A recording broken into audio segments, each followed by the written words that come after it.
আপনারাই বলবেন যে এরকম একটা সতীপীঠ এসে কত ভালো লাগছে, বা আমার এই ভিডিওটা দেখে যদি আপনাদেরকে ভালো লেগে থাকে অবশ্যই লাইক কমেন্ট শেয়ার করবেন। আর ছোটবেলায় বইয়ে যেটা পড়েছিলাম যে আমাদের ছোট নদী চলে আঁকে বাঁকে, বৈশাখ মাসে তার হাঁটু জল থাকে।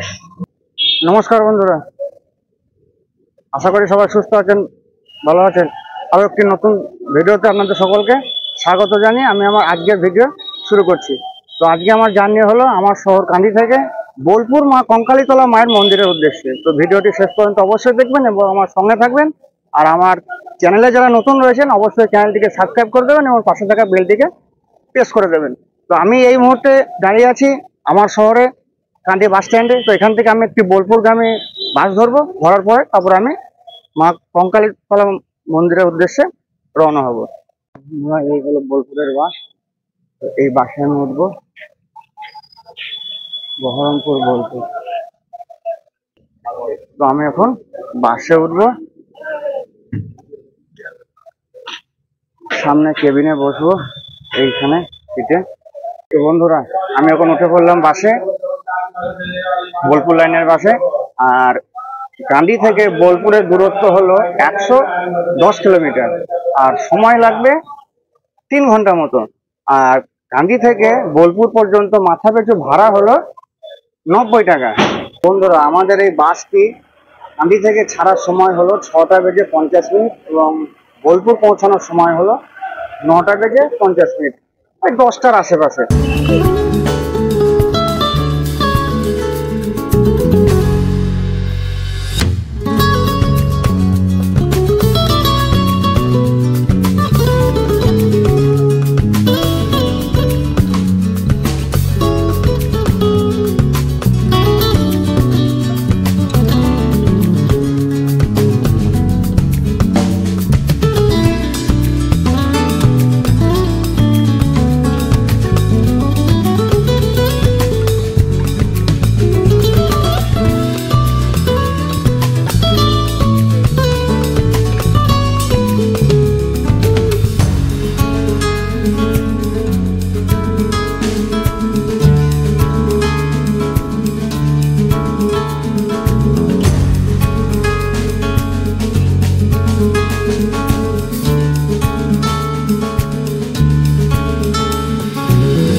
বন্ধুরা আমাদের বাস এইমাত্র সালার বাস স্ট্যান্ড এসে পৌঁছালো। আর কান্দি থেকে সালার পর্যন্ত আমাদের 30 কিলোমিটার রাস্তা অতিক্রম করা সম্পূর্ণ হলো। আর সালার বাস স্ট্যান্ড হচ্ছে এমনই জায়গা যেখান থেকে বিভিন্ন জায়গা যাওয়ার কিন্তু বাস পাওয়া যায়।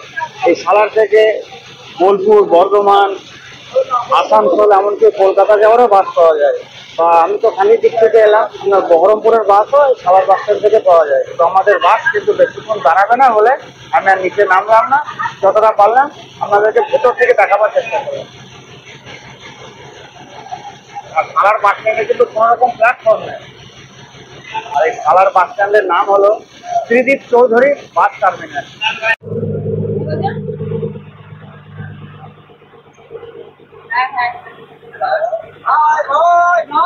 আমি কিন্তু মায়ের মন্দির দর্শন করতে গেছি। তো আমি বাস জার্নির ভিডিও সম্পূর্ণ করবো না, তাহলে ভিডিওটা অনেক বড় হয়ে যাবে, লম্বা হয়ে যাবে, যেহেতু আমি মায়ের মন্দিরে যাচ্ছি।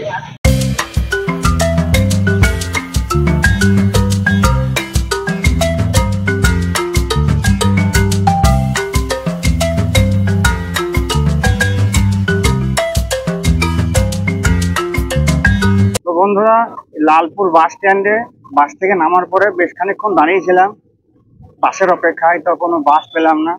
তো শেষমেশ একটা টোটো পেলাম। তো বললো এখান থেকে মন্দির পর্যন্ত ভাড়া নেবে 30 টাকা করে। তখন এই টোটো করে যাচ্ছি মায়ের মন্দিরের দিকে। তো দাদা যেতে মোটামুটি কতক্ষণ সময় লাগবে? তাও আধ ঘন্টা, আচ্ছা মানে 30 মিনিট সময় লাগবে, যেহেতু রাস্তার হাল খুবই খারাপ।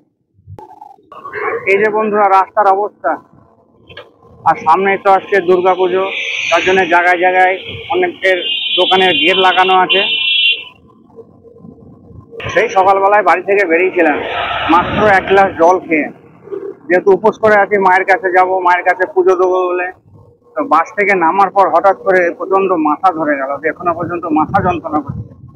তো যাই হোক, ভালোই ভালো এখন মায়ের মন্দিরে তো পৌঁছাই, মায়ের কাছে পুজোটা তো দিই। তো আপনাদের সঙ্গে আমার দেখা হবে একদম মায়ের মন্দিরের সামনে। বন্ধুরা টোটো এখন আমাকে নামিয়ে দিল মায়ের মন্দিরের গেটের সামনে, আর এই হলো মায়ের মন্দিরের গেট। তো আমি এখন এই গেটের ভেতর দিয়ে ভেতরে এখন প্রবেশ করবো। তো এই সোজা এখন মন্দিরের ভেতর দিয়ে এই যে গেটটি পার হলাম, গেটের রাস্তা দিয়ে এখন ভেতরে হেঁটে যাবো। টোটো করে যতক্ষণ এলাম, তা রাস্তার মধ্যে এত ধুলো, তা কি বলবো। রাস্তার নতুন কাজ হচ্ছে আর রাস্তার অবস্থা খুবই খারাপ, মুখ চোখের অবস্থা যা তা হয়ে গেছে। তো এই পাশে রয়েছে আপনার গাড়ি পার্কিং এর জায়গা, 4 চাকা 2 চাকা সমস্ত কিছু এখানে পার্কিং করা হয়। আর আমি এখন যাব এই সোজা সামনের দিকে, প্রথমে একটা দোকানে ঢুকবো, সেখান থেকে একটি পুজোর ডালা নেবো। এখানে অনেক রকম পুজোর ডালার দোকান রয়েছে, সবাই রাখছে অনেকে। তো পুজোর ডালা কিরকম কি আছে, এই হলো পুজোর ডালার দোকান। এটা হচ্ছে দোকানের নাম সাহেব ঠাকুর পূজা ভান্ডার। তো এই দাদার দোকান থেকে ডালা নেবো। আর কিরকম কি দাম আছে দাদা ডালাগুলো? ডালা আছে আপনার 2 ফল দিয়ে 151 টাকা, 251, 5 ফল দিয়ে 101 টাকা, আর নারকেল টারকেল দিয়ে ফাঁকা নোয়া দিয়ে 151, 151, 101, 101 আর শুধু 51, শুধু 51। আর সারিটারি দিয়ে 501 টাকা আছে। তো যেটাই, তো এই যে এই দাদার কাছ থেকে আমি এই ডালাটি নিলাম, যেটা পড়লো 151 টাকা। মালা আছে আর মালাটা আলাদা? মালাটা আলাদা। আচ্ছা, তো আমি ডালা নিলাম 151 টাকা দিয়ে, তার বাইরে কিন্তু মালা নিয়েছি, মালাটা কিন্তু ডালার বাইরে আলাদা ভাবে। তো আমি এখন এই ডালাটি নেবো, এখন মন্দিরের ভেতরে আমি এখন প্রবেশ করবো।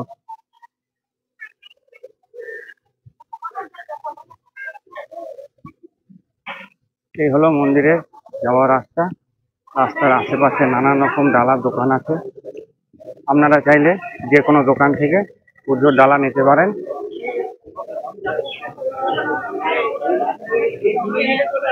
বাড়িতে অনেক রকম ডালার দোকান আছে।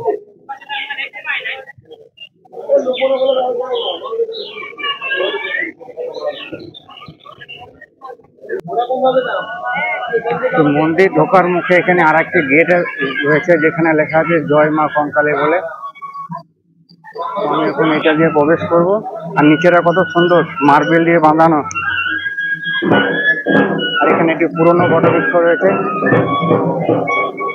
আর এই হলো মন্দির প্রাঙ্গণ, যেখানে সতী মায়ের 51টি যে খণ্ড হয়েছিল সমস্ত কিছু কিন্তু এই জায়গাটায় বর্ণনা করা রয়েছে।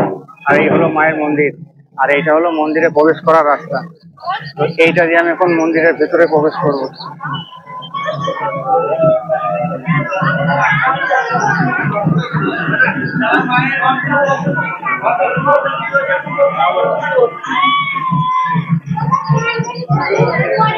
এখানে মাথার উপরে সুন্দরভাবে একটি ওম আঁকা রয়েছে, তার মধ্যে একটি ঘন্টা। তো এইটা দিয়ে মন্দিরে প্রবেশ করব।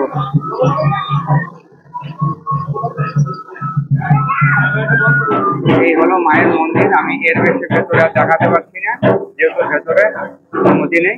যতটা পারবো জুম করে আপনাদেরকে মাকে দর্শন করাবো।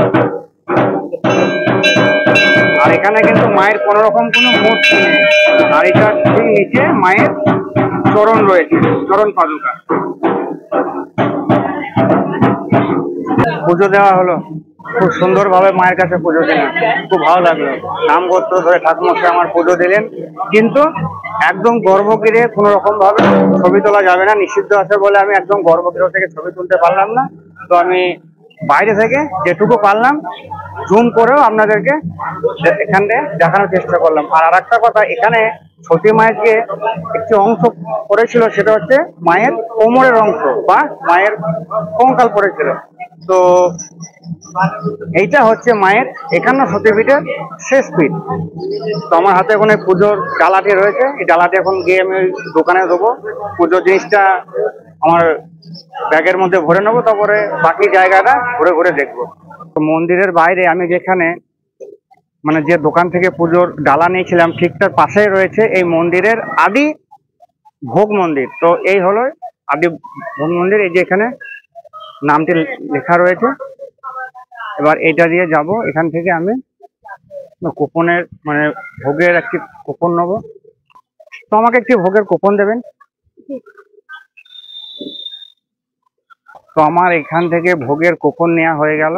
আমরা যে মন্দিরে মা কঙ্কালীকে দর্শন করলাম, ভোগের এখানেও কিন্তু মায়ের সেই ছবিটি আছে। তো আমরা ভোগের জায়গাতে মানে যেখানে ভোগ খাওয়াই সেই জায়গাটি দেখবার আগে মাকে একবার এখানে দর্শন করব। তো এই হলো সেই জায়গা, ধরণীধর কঙ্কালী ট্রাস্ট।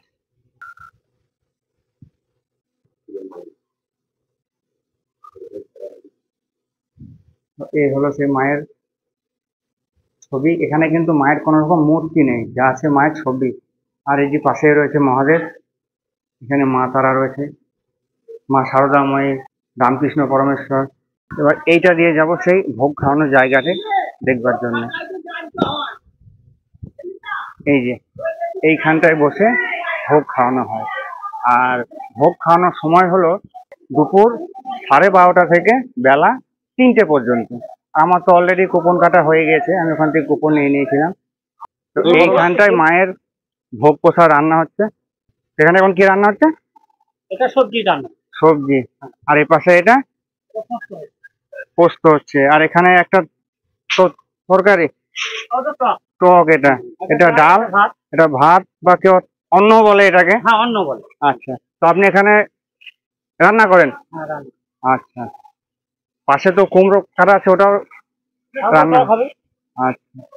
তো বন্ধুরা, এই হলো মায়ের আদি ভোগ রান্নার জায়গা। এখানে এখন রান্না চলছে, কিছু হয়েছে, কিছু হচ্ছে। তো ঠিক আছে, গুরুদেব। আচ্ছা, মানে উনি রান্না করেন? হ্যাঁ, ওনারা রান্না করেন। আচ্ছা, আমাদের গুরুদেব ওইটা। আপনার একটু নামটা যদি একটু বলেন। আমার নাম উত্তম কুমার পাল। উত্তম কুমার পাল। আচ্ছা, আমার এখানেই বাড়ি। এখানেই বাড়ি। তো আপনি এখানেই ভোগ রান্না করেন? আমরা 7 বছর ধরে এখানে ভোগ রান্না। আচ্ছা, তো এখানকার যে মূল যে রাঁধুনি তার সঙ্গে আপনাদেরকে আলাপ করে দিলাম। তো এবার মন্দিরের বাকি জায়গাগুলো আমরা এবার ঘুরে ঘুরে দেখবো। যখন ভোগ খাওয়ার সময় হবে সেই সময় এসে তখন আমরা এখানে ভোগ গ্রহণ করবো।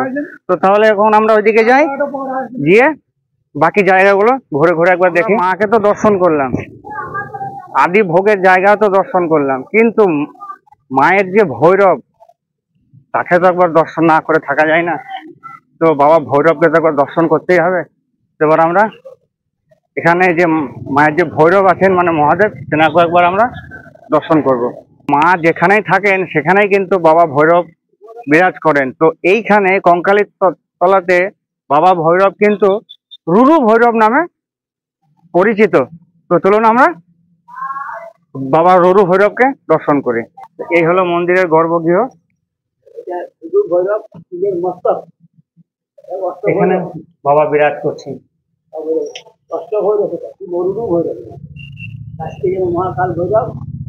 আমাদের এখানে ভৈরবনাথকে দর্শন করা হলো। এবার আমরা দেখবো এখানকার কাঞ্জীশ্বর মহাদেবকে।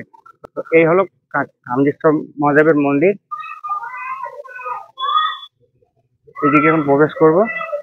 এই হলো মন্দিরের মূল প্রবেশদ্বার। এই দিক দিয়ে গিয়ে বাবাকে দর্শন করব। সামনে রয়েছে নন্দী মহারাজ।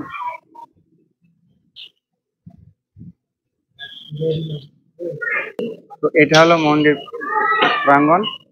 আর ওই ভিতরে বাবা কিন্তু বিরাজ করছে। তো ভিতরে কোনো রকম ভাবে ছবি তোলা অ্যালাউ নেই। তো আমি বাইরে থেকে আপনাদেরকে এখান থেকে জুম করে দেখাবার চেষ্টা করলাম। ওই জায়গাটায় বাবা রয়েছেন। যতটা পারলাম জুম করে দেখালাম। বাবা কাঞ্জিশ্বর মহাদেবকে দর্শন করলাম, কিন্তু ভেতরে বললো কোনো রকম ভাবে ছবি তোলা যাবে না, তখন তুলতে পারলাম না।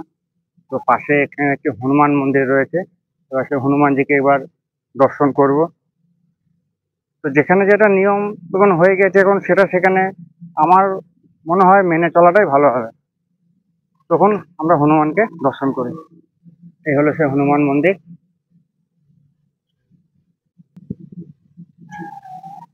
এখানে ঘন্টা রয়েছে।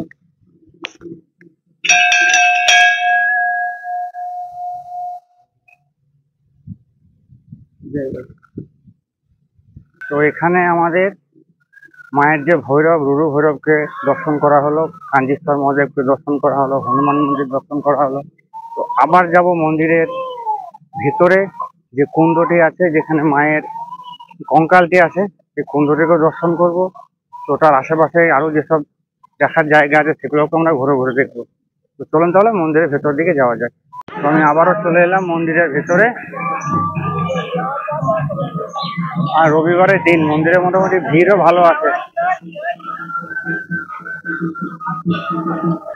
তো এই মায়ের এই মন্দিরের পাশেই কিন্তু রয়েছে সেই কুণ্ডটি। এবার আমরা ওই কুণ্ডটিকে দর্শন করব। এখানটায় লেখা রয়েছে কুণ্ডে ফুল ফল ইত্যাদি ফেলা নিষিদ্ধ। এই হলো পবিত্র সেই কুণ্ড। এখানে যখন এসেছি তখন এই কুণ্ডের জলটা একটু মাথায় নিতে হবে, যেহেতু একটা অতি পবিত্র কুণ্ডের জল। এখানে চান করা তো যেমন তেমন, এই জলে পা দেওয়া অবধি একদম নিষিদ্ধ।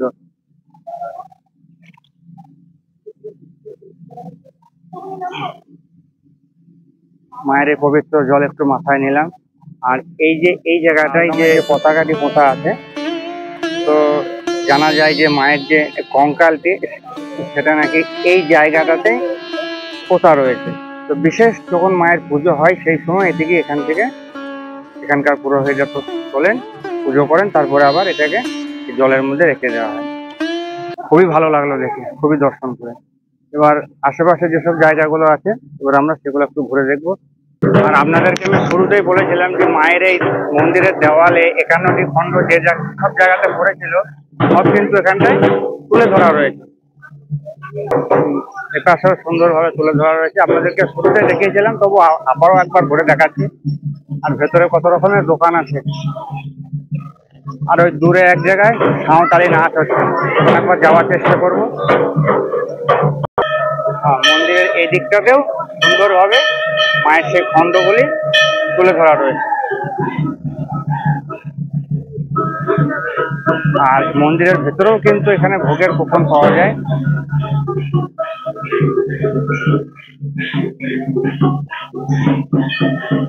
ওই দূরে আদিবাসীদের নাচ হচ্ছে।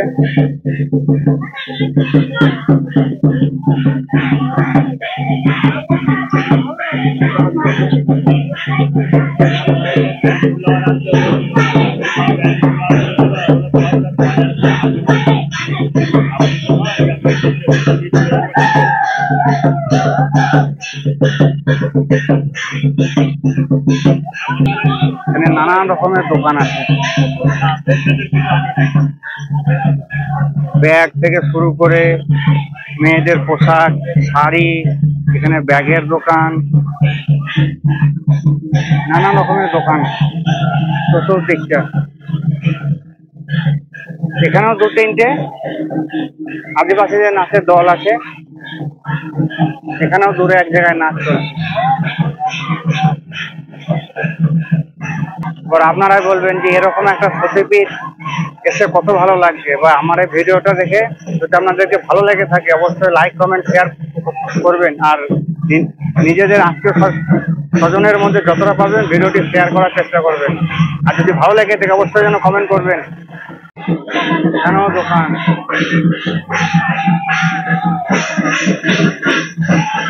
এখানেও নাচ গান চলছে।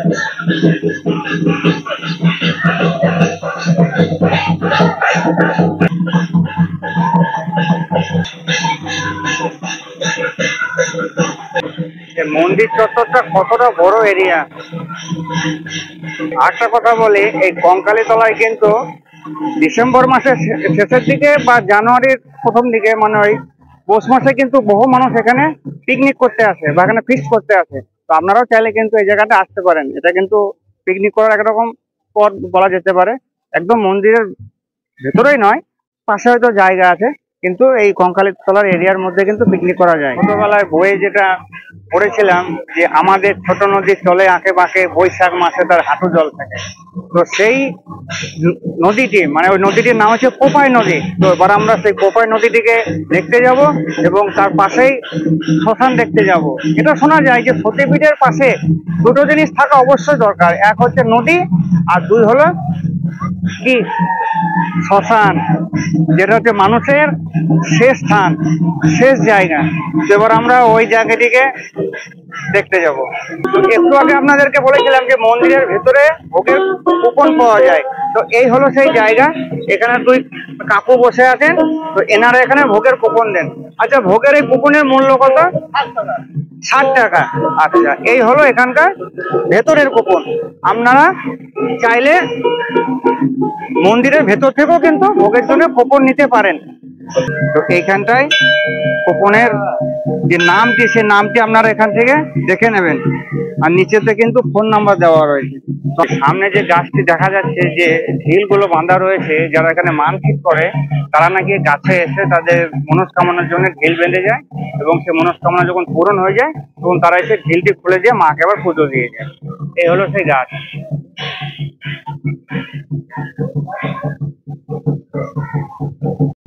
আর এই পাশে রয়েছে মায়ের হাড়িকাঠ, এই জায়গাটায় বলিদান হয়।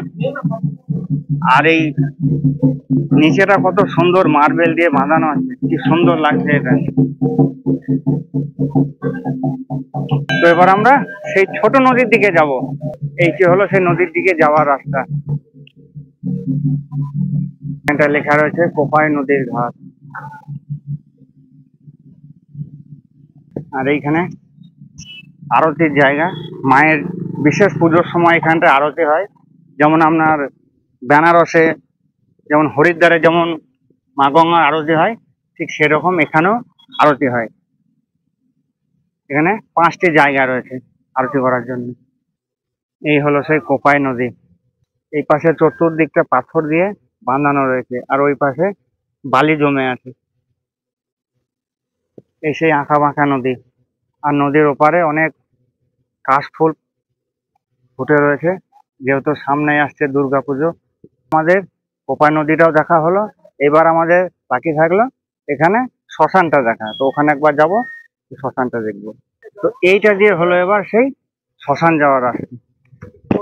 শোনা যায় যে এখানে অনেক সাধুরা এসে নাকি মায়ের কাছে সাধনা করে গেছেন, বা অনেকে যারা মারা গেছিলেন বা দেহ ত্যাগ করেছিলেন তাদেরও নাকি এসব জায়গায় সমাধিগুলো রাখা রয়েছে। এই যে এই পাশে সব সাধুদের সমাধি। এই যে এগুলো হচ্ছে সব সমাধি সমস্ত সাধুদের। এটি কিন্তু এই শ্মশান যাওয়ার রাস্তাটাই পড়বে। এই যে সাঁকুটি দেখা যাচ্ছে, এবারে এটা দিয়ে আমরা এখন শ্মশানের দিকে যাব। আমি যখন ওই মানে সাধুদের যে সমাধিগুলো আছে ওইখানকার যখন ভিডিওটি বানাচ্ছিলাম, কথা বলছিলাম, তো কলকাতা থেকে দুই দাদা এসছে। তো আমার কথা শুনে যখন বললো যে দাদা আপনি কি ইউটিউবার? আমি বললাম হ্যাঁ। তো আপনার চ্যানেলের নামটা কি? আমি বললাম বিশ্বজিৎ ট্রাভেল ব্লগ। তো ওই দাদা বলার সঙ্গে সঙ্গে কিন্তু চ্যানেলটিকে আমার সাবস্ক্রাইব করে দিয়েছে। ভালো লাগলো দাদার ব্যবহারটা দেখে, যে তিনি আমাকে চেনেন না জানেন না, অথচ আমার এই কথা শুনে, আমার এই চ্যানেলের নাম শুনে কিন্তু আমার চ্যানেলটা সাবস্ক্রাইব করলো। এই হলো সেই শ্মশান। তো আমি আর এর বেশি ভেতরে যাব না। এখানে আপনার ইলেকট্রিক চুল্লিও আছে, আবার কাঠেরও আছে। ভেতরে কাউকে যেতে দেখছি না। এইখান থেকে আমি আপনাদেরকে দেখিয়ে দিলাম কঙ্কালীতলা শ্মশান। আমার এইটা নিয়ে এখনো পর্যন্ত 4টে সতীপীঠ দর্শন করা হলো। আর শোনা যায় যে নাকি এই কঙ্কালীতলায় হচ্ছে মায়ের শেষ সতীপীঠ। আর এখানকার একটি বিশেষ মাহাত্ম্য কি, এই কঙ্কালীতলায় কিন্তু মায়ের কোনো রকম কোনো মূর্তি নেই। আগেও বলেছি বা আবারও বলছি, এখানে একটি মা কালীর ছবি রয়েছে, সেইটিকে ভিত্তি করেই মায়ের এখানে পুজো হয়। লাইক তো আশা করছি আপনাদের কাছে, অবশ্যই একটা লাইক দেবেন। তো শ্মশান থেকে ঘুরে বেরিয়ে চলে এলাম, ঘুরতে আবার মন্দিরের ভেতরে এলাম, এসে একটু বসলাম, আশেপাশের জায়গাগুলো কিছুটা ঘুরে দেখলাম, ভালো লাগলো। আজকে গরমও ধরে আছে, গরম লাগছে প্রচন্ড। আর আরেকটা জিনিস আপনাদেরকে বলে, মন্দিরের ভেতরে যে ভোগের কোপন দেওয়া হয়, সেই কোপনের ভোগটি কোন জায়গায় বসে খাওয়ানো হয় সেই জায়গাটিকে আপনাদেরকে দেখিয়ে দেবো। এই যে আমার পিছনে দেখতে পাচ্ছেন ভোগ মন্দির বলে ওই যে লেখা রয়েছে, ওইখানটায় কিন্তু মন্দিরের ভেতরে কুপন কাটলে আপনারা এখানে বসে ভোগ খেতে পারবেন। এটা হলো ভেতরের জন্য। আর আমি তো বাইরেকার কুপন কেটেছি, আপনাদেরকে দেখিয়েছিলাম। এখানে কিন্তু মন্দিরের ভেতরে যে মায়ের ভোগ সেটা কিন্তু এইখানে রান্না হয়। এই হলো সে রান্নাশালা, আর এইটা হলো মায়ের ভোগ মন্দির।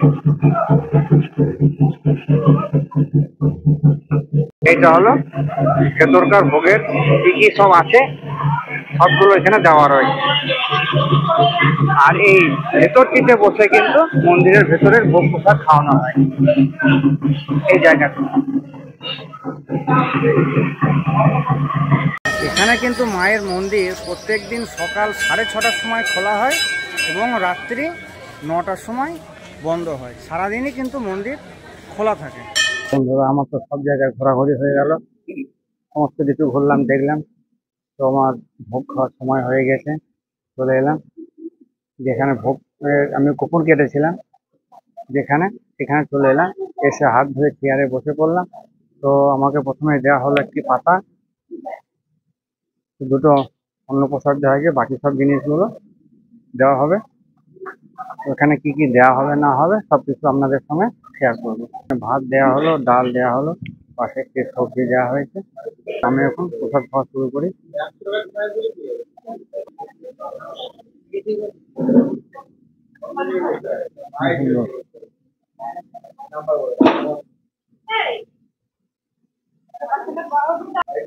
এবার এখানে দেওয়া হলো আলু পোস্ত, এখানে দেওয়া হলো টক, আর এখানে দেওয়া হলো পায়েস, যেটাকে বলা হয় পরমান্ন। ভোগ প্রসাদ খেলাম, ভালো লাগলো। আবার মন্দিরে এলাম, মাকে প্রণাম করলাম, মন্দিরে এসে বসলাম। আর যতটা যা দেখার ছিল দেখলাম বা আপনাদেরকেও দেখালাম। আমার এই ভিডিওটি আপনাদেরকে কেমন লেগেছে অবশ্যই জানাবেন, লাইক কমেন্ট শেয়ার করবেন। আর সামনে তো আসছে দুর্গাপুজো, আর মাত্র কয়েকদিন পরেই। তো সবাইকে আমার তরফ থেকে দুর্গাপুজোর অগ্রিম শুভেচ্ছা জানাচ্ছি। সবাই দুর্গাপুজো ভালোভাবে কাটান, আনন্দে কাটান, ভালোভাবে এনজয় করুন। তো আমার এই ভিডিওটি আর বেশি বড় করছি না, তো যাক এখানে শেষ করছি। সবাই সুস্থ থাকবেন, ভালো থাকবেন, ধন্যবাদ।